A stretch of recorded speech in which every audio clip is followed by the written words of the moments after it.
Aking ulap ni Or Alejandro. Lunday ka ng aking 1,000 pangarap.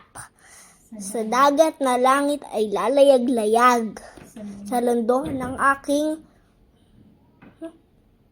dibdib na busilak. May buhay ang aking nilantang bulaklak. Kung nagruyan ako sa rurok ng langit, kalaro ng aking panaginip. Ang lupang hindi na naiisip, nalilipat ako sa ibang daigdig. Isakay mo ako, ulap na gilyo. Kung mahagan ang mga bituin. Ang lihim ng araw at bituin. At buwang maningning. Ibig ko sanang ibig ko sanang malaman at malinis.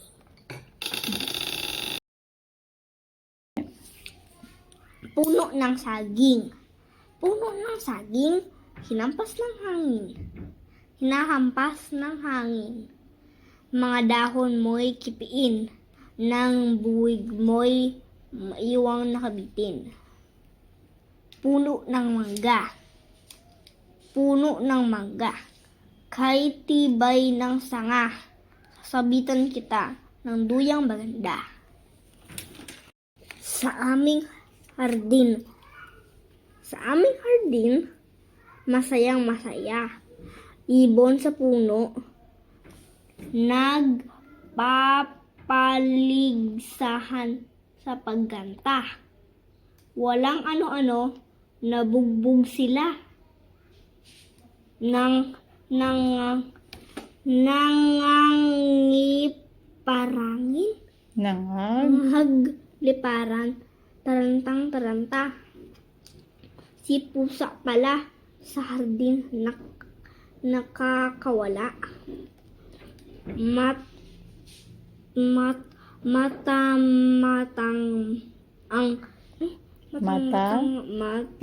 Matamang ng abang ibong madadakma. Ang bahay namin ay may sinaya.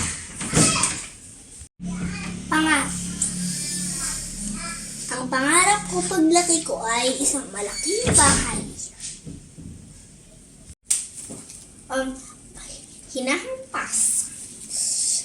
Hinahampas lahat ng puno pag may bagyo. Parati ako nakikinig. Parati ako hindi nakikinig. Nabighan niya akong magpiano pag nung nakita ko yung mga nagpiano sa mga. Tungkol saan ang magic silya ni Titoy? Sinasabi niya hindi naman talaga lahat ng mga tao may mga parts ng katawan na yung parang tayo na paa, yung nakakalakad, may kamay, may complete, pero ang ibang tao ay hindi complete. Si Titoy ba?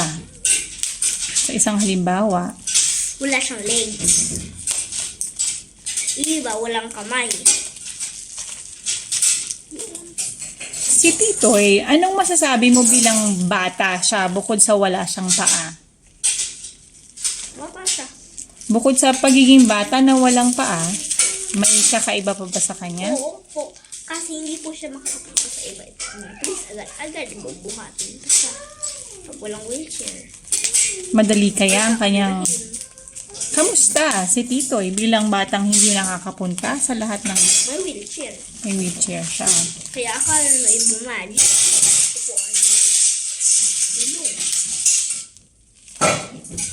Anong masasabi mo sa kaibigan naman ni Titoy? Pero mahilig pa rin siya mag-travel. Kahit wala na siyang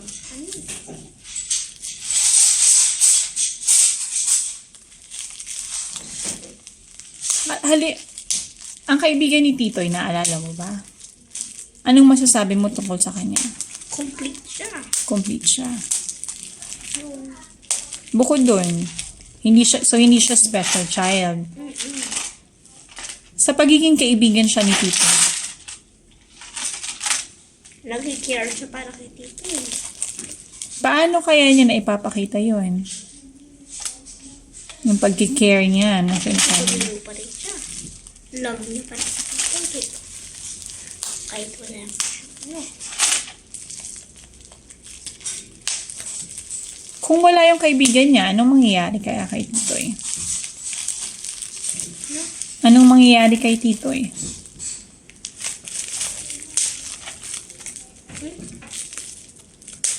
Anong mangyayari kay Titoy kung wala ang kanyang kaibigan?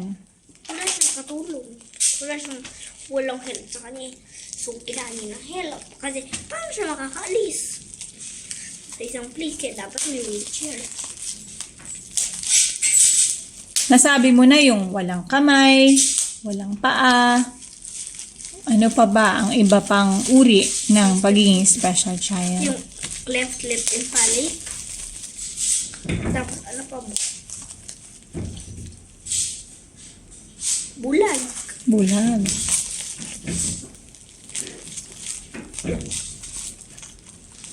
Bingi.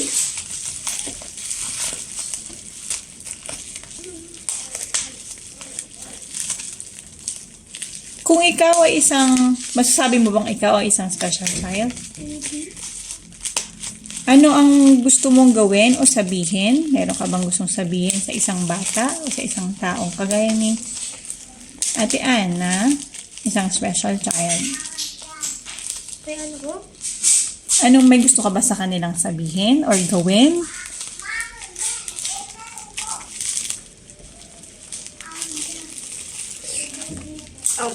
Mas ano yun mo sila, mas i-honor mo sila kasi special sila. Kasi may ano sila eh. May mga hindi nila kaya gawin. Mahirap yun para sa isang tao. Kasi gusto mo umalis-alis, gusto mo gamitin yung buhay mo. Tapos hindi ka tibas, bulang, hindi makapag-travel. Masyado. So, papaano mong sinasabing i-honor sila? Anong pwede mong gawin? Help them.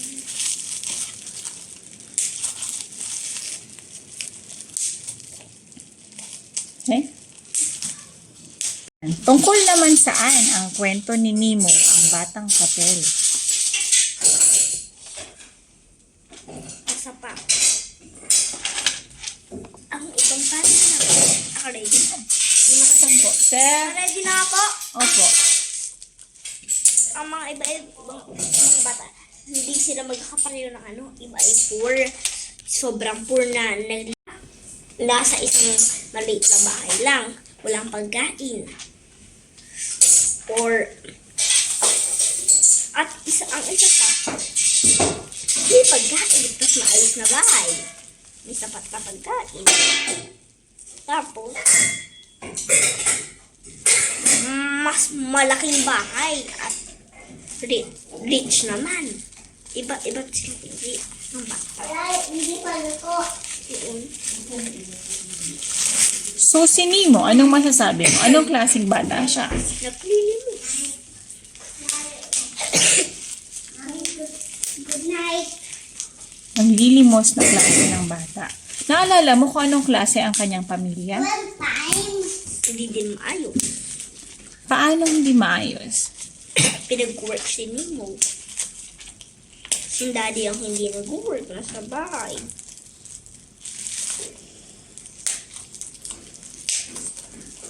Pag yung kaya gusto ng daddy ni Nemo, para hindi siya mapagod, Pwede? careless siya. Ano po? Careless. Kasi, Hindi nga lagi siya nag-care sa iba. anong masasabi mo? Sino po ba dapat? O ano po ba dapat? Tama ba yon? Tama ba para sa'yo? Mali. Kung mali yon, ano ang tama? Si yung daddy ang nag-work. Mami, gusto Yung mo. batang Mami, may nasa bahay, time. maglaro. Mami, gusto may time ako kapag sleep. Sa bahay. Mag-school. Nasa bahay lang dapat ang anak. Or nasa tapat ng bahay, naglalaro.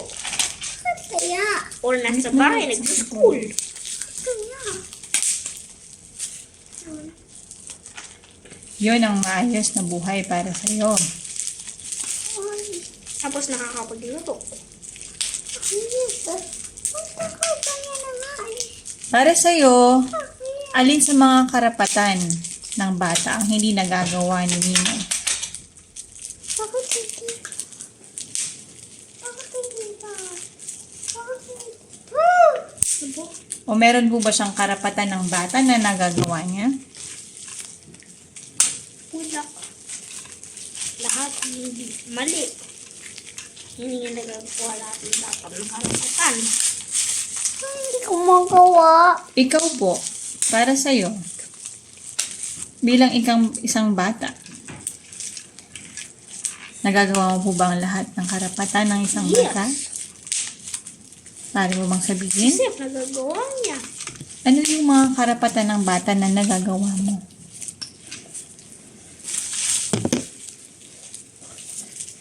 Ay. Ano ang karapatan ng bata? Ang mga karapatan ng bata na nakukuha mo o meron ka? May ano na, may sapat na pagkain, may bahay, nakakapaglaro, may eskwela. Hindi na ano?